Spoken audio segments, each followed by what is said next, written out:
연방 대법원은 오늘 미국 영토에서 태어났다고 하더라도 불법 또는 임시 체류 중인 사람에게서 태어난 아이들은 미국 시민이 될 수 없다라고 선언했던 도널드 트럼프 대통령의 행정명령을 기각했습니다. 연방 대법관들은 남북전쟁 이후에 채택된 수정헌법 제14조에 대한 오랜 이해와 최근의 연방법들을 근거로 극히 제한적인 예외를 제외하고는 미국에서 태어난 사람은 누구나 시민이다라고 판결했습니다. 클래런스 토머스, 그리고 세뮤얼 알리토, 닐 고서치 대법관이 아주 진한 보수주의 대법관 3명만 반대를 했습니다. 로버츠 대법원장, 그리고 베럿 대법관 같은 분들 보수 성향으로 알고 있었는데 이분들도 좌익 대법관들과 함께 다수 의견에 포함이 됐습니다. 트럼프 대통령은 이 같은 대법원 판결을 즉각 비난하고 나섰습니다. 트럼프 대통령은 트루소셜에 대법원이 출생시민권 제도를 지지했는데 이는 우리나라의 유감스러운 일이지만 대통령의 지지를 얻어 의회에서 입법을 통해 쉽게 만회할 수 있다. 이번 과정에서 그 점이 확인됐다. 이렇게 썼습니다. 지금 보시는 트루스에 이제 이런 이야기를 썼고요. 그러면서 또 이 말도 합니다. 길고 복잡한 헌법 개정안은 필요 없다. 의회는 오늘 당장 국가에 해롭고 비용이 많이 드는 출생시민권 제도를 폐지하기 위한 작업에 착수해야 한다. 나는 그들을 전폭적으로 지지할 것이다. 이렇게 이야기했습니다. 트럼프 대통령은 또 다른 트루소셜에서 시진핑 주석과 위대한 중국이 출생시민권 법안에서 거둔 엄청난 승리를 진심으로 축하드린다. 라면서 비꼬아서 이야기하기도 했습니다. 화가 난 겁니다. 트럼프 대통령이. 아니 미국에서 태어났다고 무조건 시민권 주는 거 이런 나라가 어딨냐라는 거죠. 오늘 백악관에서 기자들하고 질문하고 대답하는 과정에서도 트럼프 대통령이 똑같이 이 말을 합니다. 우리나라밖에 없다. 그렇게 하는 나라가. 다른 세계 어떤 나라도 그 나라에서 태어났다고 무조건 시민권 주는 이런 나라가 없다라는 거죠. 실제로 시민권이라는 것은 반드시 그 부모가 미국에 체류할 수 있는 정당한 권리를 가지고 있는 사람이 낳은 아이들에 대해서만 시민권을 인정해 줘야 되는 거지, 잠깐 놀러 온 사람이 아이를 낳았다고 미국 시민권을 주고 이거는 말이 안 되지 않느냐, 이건 잘못된 것 아니냐라는 이야기를 하시는 분들이 굉장히 많습니다. 그럼에도 불구하고 수정헌법 제14조 법률상으로 보면 미국 영토에서 태어난 사람들은 누구나 다 미국 시민이 될 수 있다라는 수정헌법 제14조에 따라서 이 연방 대법관들도 고민을 많이 했겠습니다만 법이 그렇다라고 판결을 내릴 수밖에 없는 그런 상황이었던 겁니다. 일각에서는 헌법 개정을 요구하는 한편 다른 사람들은 의회가 이민법을 강화하기 위해서 즉각 조치를 취해야 된다라고 촉구하고 있습니다. 굉장히 다양한 의견들이 지금 나오고 있습니다. 자, 일단 연방 대법원에서 수정헌법 제14조를 문장 그대로 받아들이고 있다. 그 의미를 해석하거나 역사적인 배경을 보아서 해석을 하려고 하지를 않고 그냥 말 그대로를 받아들여가지고 미국 땅에서 태어나면 다 시민권 받을 수 있어, 이렇게 해석을 해버렸다라는 것이죠. 그래서 이 대안 조치, 어떻게 해야 되겠느냐, 이 대안 조치를 놓고 여러 가지 의견들이 나오고 있는데 크게 한 3가지 정도로 구분이 될 수가 있습니다. 첫 번째가 이제 헌법을 개정하자라는 이야기이고요. 수정헌법 14조를 아예 바꾸자, 내용을 바꾸자라는 거죠. 이 수정헌법을 바꾸자라는 이야기는 쉽지가 않습니다. 상원, 하원을 전부 다 3분의 2 과반수로 통과를 해야 되고요. 그리고 50개 주에서 주민투표가 다 이루어져야 돼서 그중에 50개 중에서 38개 주가 찬성이다라는 결과가 나와 주어야, 그래야 수정헌법을 바꿀 수가 있습니다. 그러니까 헌법을 바꾸는 것은 상당히 절차상 어려운 과정이 있다라는 이야기이고요. 자, 두 번째 방법이 뭐냐면은 이민법을 바꾸자. 헌법 굳이 바꿀 필요 없고 이민법을 놓고 이야기할 때 거기 이민법을 강화해서 이 시민권을 부여하는 절차를 좀 보강을 하면 그러면은 얼마든지 처리가 가능하다라는 이야기를 하는 분들이 있습니다. 그런데 이것에 대해서 또 불편해하는 분들이 뭐가 있냐면, 그렇게 이민법을 바꾸는 것만으로 될 수 있다라고 하기에는 정권이 바뀐 다음에 또 다시 법을 바꾸는 이런 문제가 생길 경우는 어떻게 할 것이냐, 뭐 이런 이야기들이 또 나오고 있고요. 법이라는 거를 만들어 놨더니 그 법을 가지고 이 헌법 수정헌법 14조하고 충돌한다 그러면서 헌법 소원 같은 것들이 계속 소송전이 벌어지게 되면 그건 또 어떻게 감당을 해야 될 것인가. 결국은 헌법이 최상위법이기 때문에 결국 대법원에서 이런 판례가 나왔는데 법을 만들어봤자 헌법 소송이 붙게 되면은 그러면 헌법 아래에 있는 이 의원들이 의회에서 만든 법은 사멸될 수 있는 것 아닌가. 뭐 이런 우려들이 제기가 되고 있는 그러한 상황입니다. 그리고 이제 세 번째 조치가 이야기되는 게 이것저것을 지금 섞어서 하는 방법들을 지금 이야기들을 하고 있습니다. 자, 일단은 마이크 존슨 하원 의장에 대한 이야기를 제가 드려야 되겠는데 트럼프 대통령뿐만이 아니라 존슨 하원 의장도 매우 실망스럽다라고 이야기를 합니다. 존슨 하원 의장 같은 경우에는 지금 당장 의회에서 지금 법을 만들 수 있는 방법이 있는지 한번 찾아보겠다고 했고 왜 이러한 판결이 나오게 됐는지 이제 판결문을 좀 정식으로 연구를 좀 해보겠다라고 이야기를 합니다. 존슨 하원 의장 본인이 변호사 출신이고 법조인 출신이기 때문에 그런 것이고요. 에릭 슈미트 상원의원, 미주리주의 연방 상원의원인데 공화당 상원의원이죠. 자신의 시민권에 대한 미국의 본래적 이해라고 칭한 것을 회복하기 위한 헌법 개정안을 발의하겠다. 그러니까 에릭 슈미트 상원의원 같은 경우에는 헌법을 바꾸자라고 이야기를 하는 거죠. 시민권에 대한 미국의 본래적 이해라는 슈미트가 이야기하고 있는 바로 이 내용은 뭐냐면은요. 원래 이 수정헌법 14조가 만들어지게 된 것은 노예 때문에 만들어졌다는 거죠. 노예로 부려먹기 위해서 미국에 강제로 데려온, 그리고 노예를 하다가 노예 해방이 있을 때 노예들로 데려왔던 사람들이 낳은 아이들, 그냥 그 아이들은 그냥 노예로 취급했었던 것이었는데 그 아이들도 노예 해방이 나고 난 이후에 시민권을 받을 자격이 있는 것 아니냐라는 그 이야기. 그래서 수정헌법 14조가 만들어지게 되는 것이죠. 그런데 이 노예들이 낳은 아이들이 시민권을 받을 수 있었던 것은 미국 땅에서 태어났기 때문에 받았다라는 개념이라기보다는 이들의 부모가 미국에서 이제 앞으로 영구히 살 수 있게 해주겠다라는 허락을 받았고 미국 시민으로 대접을 해주겠다라는 허가를 받았기 때문에 그 아이들도 미국 시민이 될 수 있었던 것 아니냐라는 재해석이 필요하다라는 이야기입니다. 그러니까 수정헌법 14조의 역사적 배경을 놓고 이야기하면 재해석하면 그러면은 시민권은 무조건 미국에서 태어난다고 주는 것이 아니라 이 시민권자 혹은 미국에서 영구적으로 살 수 있는 허락을 받은 사람들이 낳은 아이들한테 시민권을 줄 수 있는 것이다로 재해석돼야 된다라는 주장입니다. 에릭 슈미트 상원의원은 지금 그렇게 지금 일을 진행을 하겠다라는 거죠. 이번 판결로 인해서 외국 외교관의 자녀와 같은 제한적인 예외를 제외하고 미국 영토에서 태어난 거의 모든 사람에게 자동적으로 미국 시민권이 부여된다는 수정헌법 14조에 대한 오랜 해석이 지금 유지되게 됐습니다. 지금 미국에서 태어난다고 무조건 다 시민권을 받는 거는 아닌데 예외가 있었다라는 말씀 좀 전에 드렸죠. 외교관들이 와가지고 아이를 낳으면 외교관들의 자녀들은 그 해당 국가의 국적만 가지지 미국 시민권을 주지는 않습니다. 외교관들은 어차피 몇 년 뒤면 반드시 떠나는 조건으로 오는 사람들이기 때문에. 자, 이 판결이 난 이후에 마이크 존슨 하원 의장이 기자들하고 만나서 판결문을 면밀히 검토해보고 분석해보겠다라고 이야기했습니다만은 판결 결과는 절대 동의하지 않는다라는 점을 분명히 이야기합니다. 자, 판결문을 읽어봐야 되겠다. 이를 문헌주의적, 원전주의적 관점이라고 할 수 있다. 이렇게 이야기를 했는데요. 이 제도는 최근 몇 년간 심각하게 남용되어 왔다. 이게 지금 이슈인 겁니다. 남용이 됐다는, 미국에서 태어나면 무조건 시민권 주는 남용이 됐다. 이번 판결 결과 매우 실망이다라고 존슨 의장은 이야기했습니다. 이 사건에서 트럼프 행정부를 지지했던 미국 이민개혁연맹 대법관, 이 미국 이민개혁연맹은 비영리 단체인데 이 단체는 대법관들이 헌법과 대법원의 이전 판결이었던 United States vs. 원킴 아크라는 과거에 그 미국 정부를 상대로 해서 이 원킴 아크라는 사람이 시민권 가지고 이제 소송을 벌였던 판례가 있습니다. 이 판례를 잘못 이해했다. 지금 대법관들이 지금 이렇게 주장을 합니다.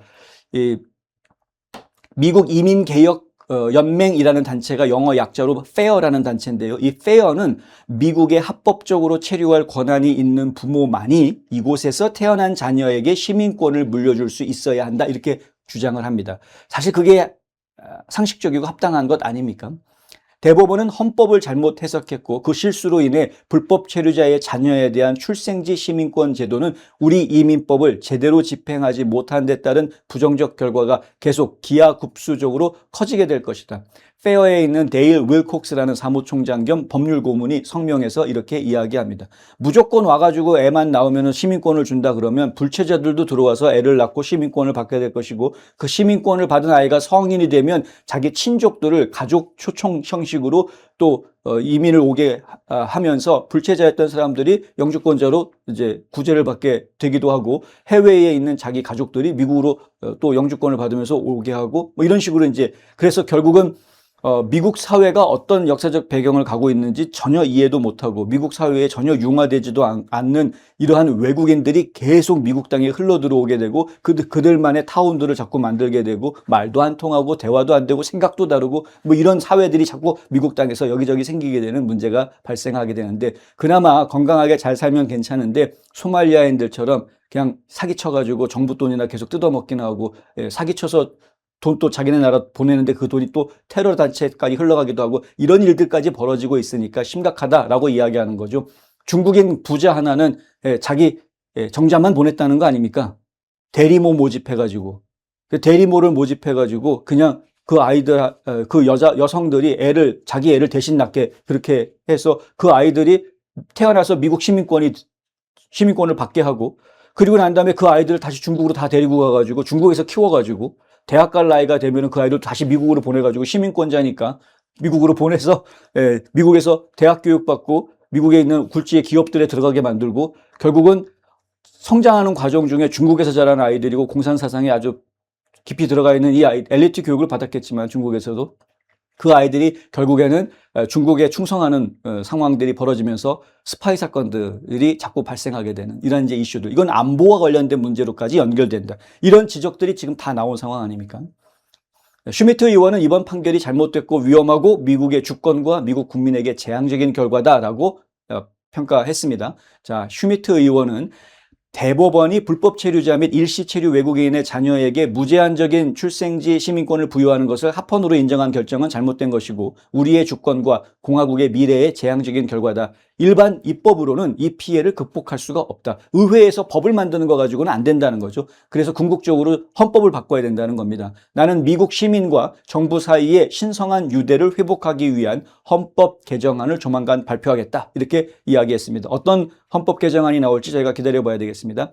유타주에 있는 마이클 리 상원 의원도 헌법 개정을 요구한다고 이야기를 했습니다. 건국의 아버지들도 수정헌법 14조 초안 작성자들도 그리고 오랜 세월 동안 미국을 위해서 싸우고 목숨을 바쳐왔던 수백만 명의 미국인들 그 중 어느 누구도 중국 공산당원들의 출산 관광이든 신의를 저버린 대통령들이 방치한 대규모 국경 침입이든 이건 이제 조 바이든 얘기하는 거죠.